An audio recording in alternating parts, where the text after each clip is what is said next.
Good day, everyone. This is your host, Paul Lawrence Fan. Of course, Wealth Academy podcast would not be what it is without the extraordinary guest experts we bring on. And today we bring on Dr. Kristy K. Taylor, and she's doing some phenomenal things. I want to welcome her right now so that you know that she's in the house with us. Hello, Dr. Kristy Taylor. How are you doing today? How are you doing, Paul? It's so nice to be here today. Very excited to speak with you. Oh, fantastic, fantastic. And today what we're going to be talking about is about career and executive coaching. We're going to talk about some DEIA, and even more. And for you all out there sitting on the fence trying to figure out, well, what am I going to do in 2025 with my job or my career? This is the person that you want to talk to. Before we get started, I want to read her bio and we'll get right into it. We're going to have an exciting time, so get ready for it. So Dr. Kristy K. Taylor is founder of Works Solutions, LLC. Now, she has lectured at Yale University, was named one of Harvard's Women in Higher Educational Leadership, and is a Higher Educational Leadership Fellow. She's a military veteran. I love my veterans, and she's Air Force too, you all. She's an Air Force veteran, author, and certified professional career and executive coach. She specializes in career branding and more. I have more to talk about, and I'll share that a little bit later. But for now, Dr. Taylor, welcome again, and we're honored to have you. We're really looking forward to this day. So if you will, share with us a bit about your background growing up. And what I want to know and what we want to know is when you were growing up, is it your life today similar to what you were thinking it would be when you were younger? And I know that's a pretty crazy question because it's hard to say what we're gonna do and if we're doing it now. But if you could share just a bit, please. Is my life today what I thought? That's a good question because I live in the DC area and I am a country Mississippi backwoods country girl. So no, my life is not what I thought it would be. Have I done everything I wanted to do? I've done about 95%, or I would say 80% of Uh, everything I wanted to do. But I grew up in a little small town in Pearl called Pearl, I've Mississippi. heard of it. Yes. And, Uh-huh. growing up, it was just, I wanted to go to college. I wanted to be a teacher. I think I wanted to teach social studies. Okay. Wanted to get married, have kids. I wasn't thinking Uh-huh. about traveling the world or doing all of the things that I have had an opportunity to do. But I would say, all in all, I feel very accomplished. I did so much more than I thought that I ever would do because I not only got to teach, but I also joined the military. So I've had a great career there, and I do a lot of work in impact. So it's much, much bigger than anything that I could have ever imagined growing up. But I will say, and if you are from the South, then you know this, that although I am well into my 40s and I live in a big old city, when people ask me, Kristy, are you going home? They do not mean, are you going to your home in DC? They mean, are you going to your mama's house in Mississippi? So Korea. anybody from the South knows that, right? That That's home is right. where you grew up at. That's right. And it's a beautiful thing. I grew up in North Carolina. We're not as far south, but I know what you're talking about. And that's a wonderful story, though, because when you look at what your aspirations were then, you've actually exceeded them.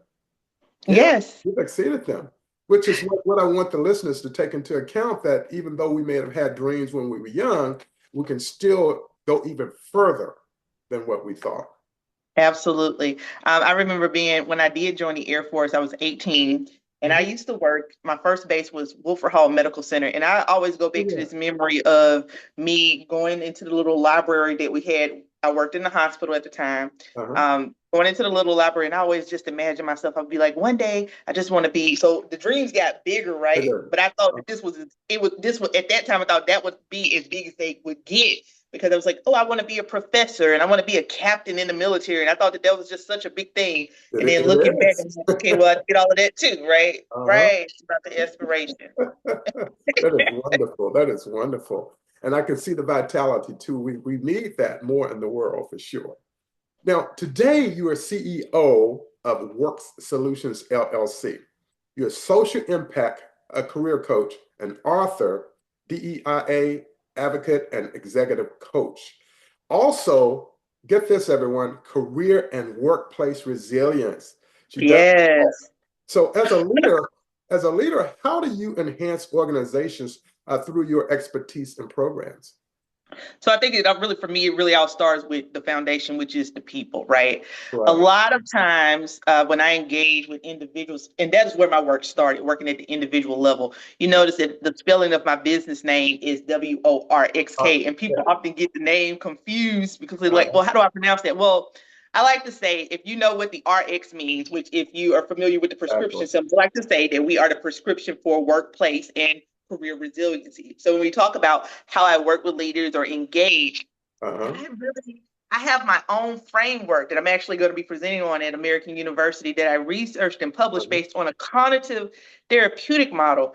And what I try to do when I work with leaders from a coaching standpoint is really get them to think about their impact and influence on organizational culture. It's the trickle down effect, right? So we Exactly. start with looking at the larger scope, but then the individual impact and really getting leaders to understand the impact of their influence and have a greater level of self-awareness and its relation to emotional intelligence. I do that with everybody that I'm coaching if I'm seeking to work with them on a behavior change or to be a person of influence in Uh-huh. terms of recognizing their impact and how they can lead change. Sure.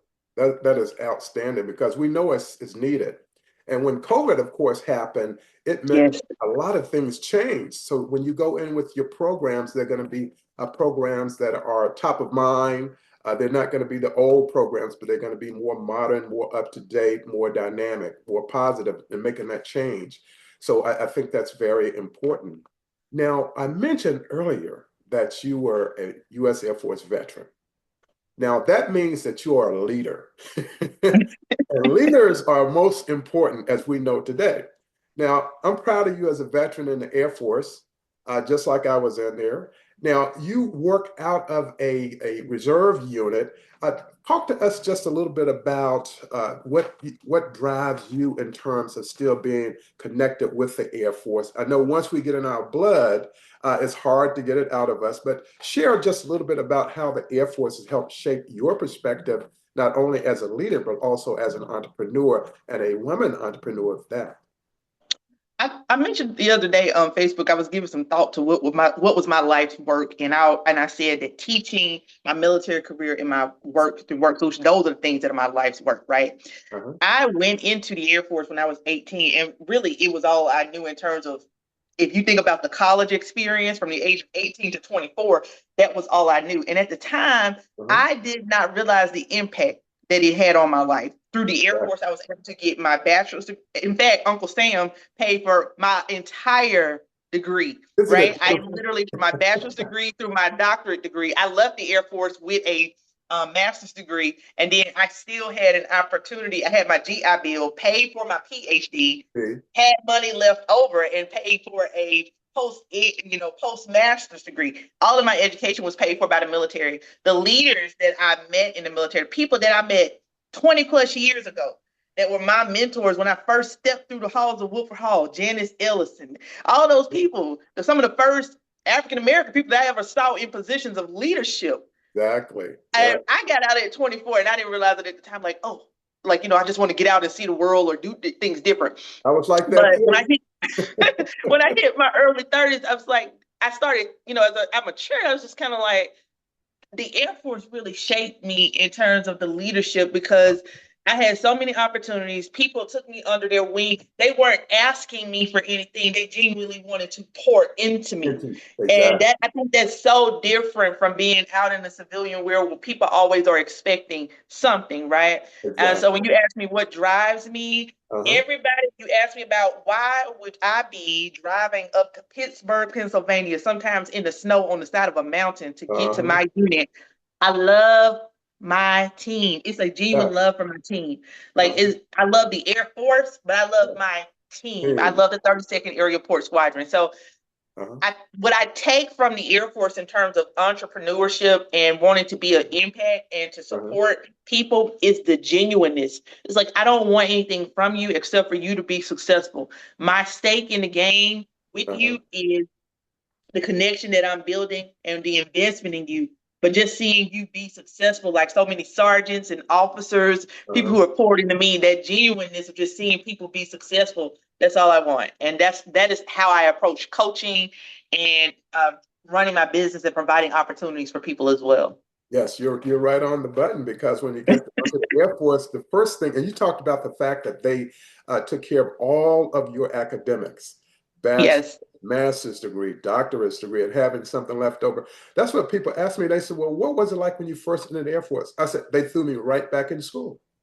Yes. They're not gonna. They're Air not Force gonna is do it. very academic Very based. academic, and you have to know what you're doing. And when you said you got out after 4 years, was it? I got Oh, the first time I got out after 6 years, and 6 years. then I came back. Right. So all of my friends are retired. I'm the only one left. Uh-huh. I got out at 8 years. I was a captain, and I got recruited by Mobile Oil, and I got a recall for Desert Shield, and that's how I ended up back in there to get my next 10 years. So So it's just like if you, so I got out, it's like joining a sorority or fraternity yeah, that it's a brother or sisterhood that you really can't replicate on the can't get outside it in world. the One thing company. about speaking to veterans, we all understand each other, right? Exactly. I You love know it. the language, everything.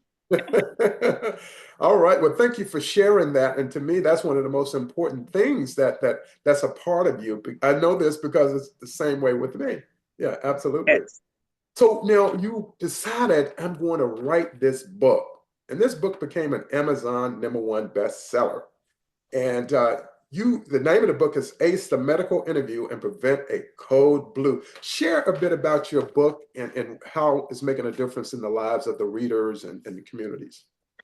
You know what? I have a lot of books in me, and that was the first. It wasn't the first book. The first book I wrote was a children's book, Okay. which was I was teaching fourth grade, and I just wanted to see my kids in the book. I just wanted them to know that somebody was thinking about them, right? So I wrote a little Got it. book. But that was the first.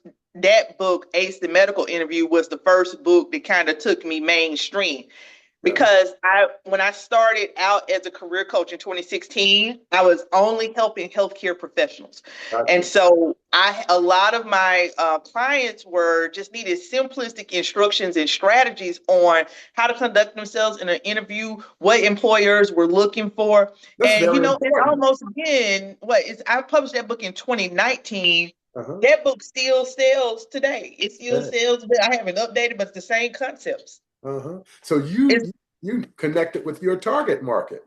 Yes. Yeah, you Yes. connected with them. It wasn't for everybody, but it's specifically for them. And Yes. so mostly it's you're doing some with the military, also with corporations as well. So I work with a lot of nonprofits. When we talk about being in prescription for Uh-huh. change and having a social impact mission, Sure. I typically will work with companies or organizations that are, they have a DEI agenda Right. or a nonprofit, some organizations that are committed to social impact. So So I don't necessarily work with the military because I'm in the military, but I exactly. have supported organizations that support veterans, if that makes sense, like Pathways to Housing Exactly. DC. Absolutely. So I continue to do the work around that space. Okay, fantastic. So one of the things that you just mentioned was about diversity. And I think it's very important. So you created the Diversity Works Roundtable series, which is an amazing platform of which I've been a part of here. And I had a lot of fun. I was learning so much. My ears are perked up like a greyhound. And one of Yeah. the things that I would like for people to understand is oftentimes people get it wrong in terms of what diversity really means. People take it to a negative side when it really isn't. And what I explain to people is I said, I'm one of 10 children. And so I was in a very diverse household. They said, what do you mean a diverse household? I said, I was in a household where I might like ice cream, I might like vanilla, my sister might like chocolate. That's diversity. We had different friends, right? And we like to go Hmm. travel to different places. So that's diversity. It's not what somebody's done in the past. It's more so of what we're doing now and making the environment, especially the workplace, very safe and very productive and constructive. So could you share what your diversity series provides for the community? Yes, I'm going to point out two things because I 100% agree with you. One thing that you'll notice, Paul, is when I throw those Diversity Works roundtables, I have everybody at the table. Absolutely. The conversation is so great because we are all learning from each other. I'm actually planning to launch a upcoming small series, little mini series in January, focused on the same thing, and then we're going to do our roundtable series again next summer. The thing about those conversations, people right now, it is so challenging, and people are changing the name. We're going to call it organizational culture and all these fancy words. I am sticking with diversity, equity, accessibility, DEI, diversity, equity, inclusion, accessibility, because people are running scared. And I was like, at some point, you have to take a stance, right? Because it is not just about a person's skin tone. It's about gender. It's about disability. It is about, accommodating all of these different things. And so a lot of times when people say DEI, you forget the A. You forget all of those pieces, and you think, and without even realize who are some of the biggest benefactors of DEI programming, because people keep pushing in the context of race. And when I created my framework is, it's a long name. It's the REBT DEIA framework. I did that for a reason. When I wrote my book, the book itself is not about race. The book itself is, when DEIA can be so triggering to people. When I present it and talk about it, I say, think about change, right? As leaders who are leading change, whenever you say, I'm going to make a change, it triggers people. So that's why I named my framework with the acronym DEIA in it, because despite the controversy around it, there's so much that goes into designing inclusive programming and research around DEI.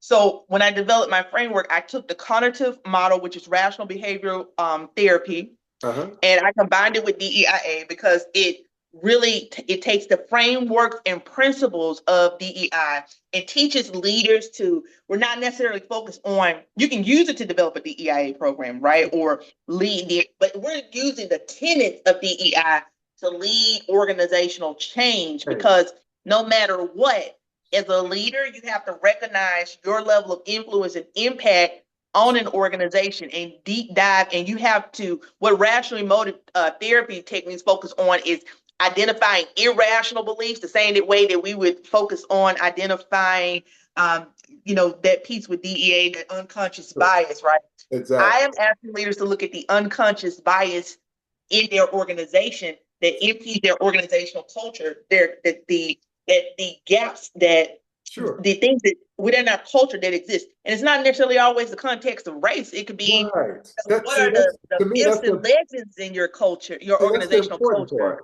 People think it's race, but it really isn't. It's about the whole organization. And I think when people have resistance to it, it's because they're feeling guilty about something they've actually done. Or they say it has nothing to do with that. I ask leaders to say, okay, let's take out let's just say you were told that you need to lead a change initiative, right? You're going to get it, and it can be anything. There's always some level of resistance. Like when you look at Cotter's 8-step model, I align myself with that because it's always some level of resistance. Just getting leaders to think a little bit different about the bottlenecks that are impeding their culture. Exactly. And they may not have training or experience to bring them up to date with today's culture of Generation Z, just as right. And so it's something as simple as that. But I think that's very important. And I'm glad to see that you're doing that. I'm the same way. I'm a certified diversity trainer. And I would go into conferences in Texas, in Austin, Texas, at the convention center. 300 people there, and I'm leading this thing by myself. So I turn everybody into a team. So I'm showing them right off the bat that we're all in this. And then we go through the exercise. And you know what they say at the end? You're not saying anything about race. I said, because it doesn't have anything to do with it. It has it's the tenets and the principles. Mindset. It's your mindset and what you believe. That's what it is. And a lot of people just haven't had those broader experiences. But having been in the military, I can handle anything. And don't get me wrong, when we have the Diversity Works Roundtable, all of the things related to race and systematic and systemic barriers, they do come to light. But what I ask, and those are important in the context of those discussions, but we're talking about leading change and on the everyday operational level in an organization. What I ask leaders to look at how people may be resistant to that. But Exactly. let's apply it to a general concept, such as like we're going to do a reorg or something like that within the organization, and how people may resist that. How do you navigate and lead change, right? Exactly. Exactly. Yes. And that makes all the difference. Now, one of the things I want to talk about, and thank you for that, is about resilience work you do and how you facilitate that. Now, I know you've worked with Walmart and you've also worked, and you mentioned it earlier, with pathways to housing here in DC. And how does that resilience, because to me, that's kind of like on the tipping point for most organizations today, given the fact that we went through in '08. We went through the financial crisis, global crisis. Then we went through COVID. And who knows what's going to happen in the next 4 years? I don't even want to think about it, right? I don't want to think about the next 4 years and leadership, right? And so share about how resilience is just such an important aspect and attribute that a leader can have and people can have. This is the heart of what I do. I actually just did a workshop for I Fund Women as well, where Uh-huh. somebody made a comment. They said, "You took us to church," because what I have is a baseline. So in 2025, you're going to see me a lot talking about the prescription for success and resilience, career and workplace resiliency, because we as a business, we've just had to really figure out this is our thing, right? Exactly. I like to get people in these groups Uh-huh. where they are bearing their soul. So I have a curriculum called Rooted in Resiliency, and I adapt that curriculum to the target group or audience. And I really like to just make it where people bear their soul. Now, here's the thing with that. When I'm working with an organization and I do this workshop, this is when also we start to uncover some of I have a piece in there where I ask leaders to really pay attention. It's not just a burnout type of discussion, I can do work-life balance.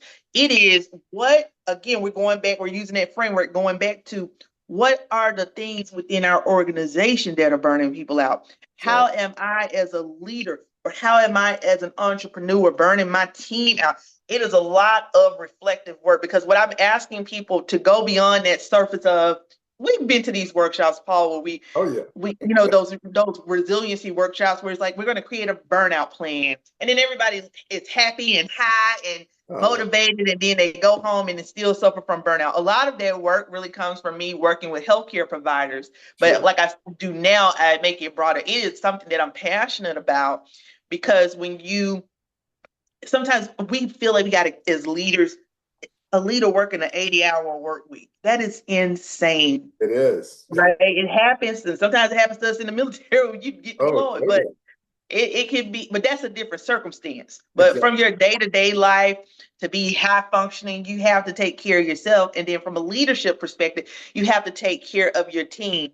And that goes back to getting leaders to really just say, what is my sphere of influence on my team? Not recognizing that when you come in and you're tired, cranky, and grumpy, or you are burnt out and you're not your best self, that has an impact in your team. So we work it from the leadership to the individual level, and then we start to really identify those things within the systematic workplace, right, that are impacting. And then from there, that's when I go into organizational development mode, because now I'm coaching and working with the leader to let's address these challenges and get rid of some of these red tapes or barriers that's making it hard for the team. So it Holding people transitions, back. right, to Exactly.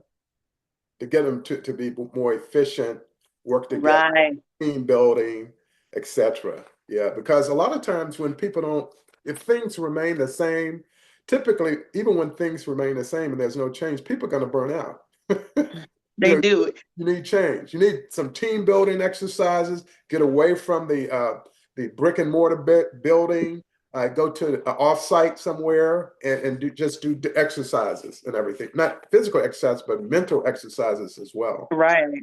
The Yeah. biggest thing I've seen for that, Paul, though, and I think this is, and you've experienced the same, is when teams spend a week in a retreat, or you do Yes. these exercises and everybody's giddy and excited. And I think that that's one thing that I really push with Sure. my clients, is to say, yes, we've done all of these things, and we've done all of this work, and we've identified some of the barriers, but let's follow up, let's stay engaged, because there has to be an accountability piece to actually institute the changes that we have we've identified the problem. Now let's actually institute a strategy or develop Uh-huh. a strategy to institute change, right? And that, again, you can experience another level of resistance. Absolutely, absolutely. No one likes change. I love change. To me, change is why I succeeded, right?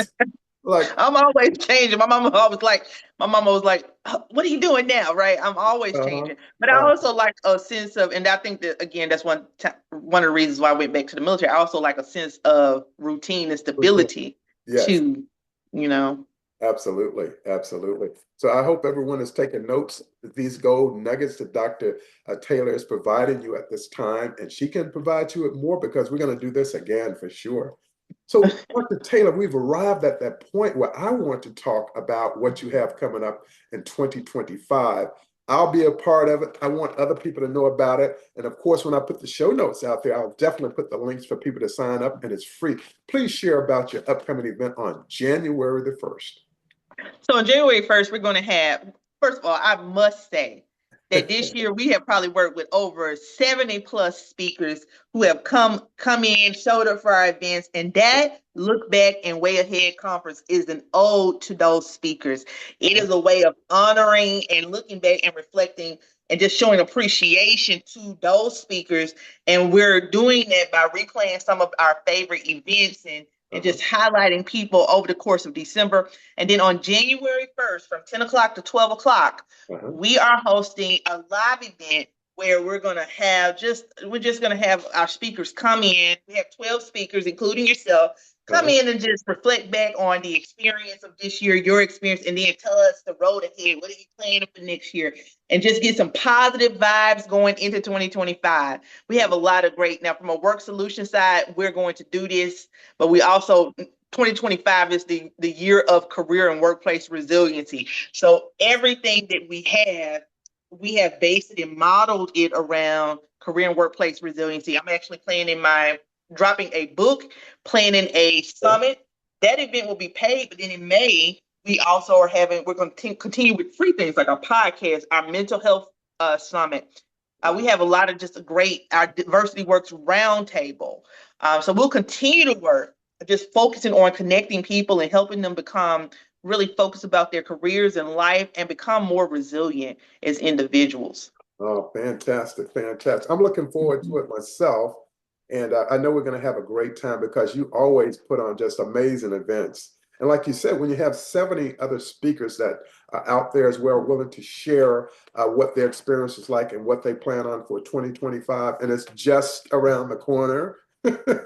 It's really amazing. So at this time, and we're about to come to a close, if you can just share a bit of inspiration in addition to what you've already said, but share some inspirations to some people who may not quite be there yet. They might be burnt out. They haven't had any resilience training or anything to get them ready for the new year ahead. Thank I you will very say this. In 2023, I came off of a deployment and I made a benchmark for myself in that November. I was like, I'm going to start speaking and appearing on shows. Here we are, December much. 4th or Yes. whatever date this Yes. airs, right? And I just said, I have thrown multiple events, Yes. participated in multiple events, I worked with over 70 plus speakers in addition. So a change can come within a year. When Yes. we talk about resiliency, it's just about you picking yourself up by your bootstraps, as we would say, recognizing your potential, dreaming big, and just moving forward. Things are going to happen. The road is sometimes pavy and wavy, right? Uh-huh. But stay on it, stay the course, and you are going to accomplish what you want. Remember that 2025 is the year of career and resilience. And we want you to be more resilient. And so embrace who you are, dream big, and go after it. That's my Absolutely. advice. Absolutely. Yes, thank you so much for that. And what I want people to also take from this is to learn more from you, they can go to www.worksolutions.com. And again, that works is WORXK. So, Hey, uh-huh. yes, and then I just want to quickly mention here that Sure. if you want to tune into the Look Back and Way Ahead conference, that link will be up all year. It's just lookbackandawayahead.com. wealthacademy.com, and you'll be able to see Paul and all of the other speakers. Oh, yes, we're going to all be there. And that link again, that link where people can sign up for free for January the 1st at 10 a.m. is www.lookahead. Look back and way ahead. And way ahead, yes. And so I'll be putting that here in the show notes as well. I'll also be promoting it because I want everyone to start out. There's no better day to start out than January the 1st, the new year. And it'll really, you'll really enjoy what you hear. And also it'll help position you for the rest of the year. So we want you to be a part of it. And without further ado, my time is up and I thank you for yours. We had the Dr. Kristy K. Taylor here today. Thank you so much. Yes, CEO of Work Solutions, LLC. And I want you to get out here, go out to www.wealthacademypodcast.com and listen to what she had to say. I'm going to be bringing her on again early next year. So I want you to be looking out for that. But I will also be promoting the upcoming event on January the 1st. So have a great day, everyone. And thank you so much. And to Dr. Taylor, thank you so much. Thank you. And happy holidays to everyone. We're going to have our best holiday ever. Thank you so much. Again, my name is Paul Lawrence Vann and Wealth Academy Podcast community. Thank you so much and have a great day. Let me get a, is it off? Let me get a screenshot. Okay. Okay.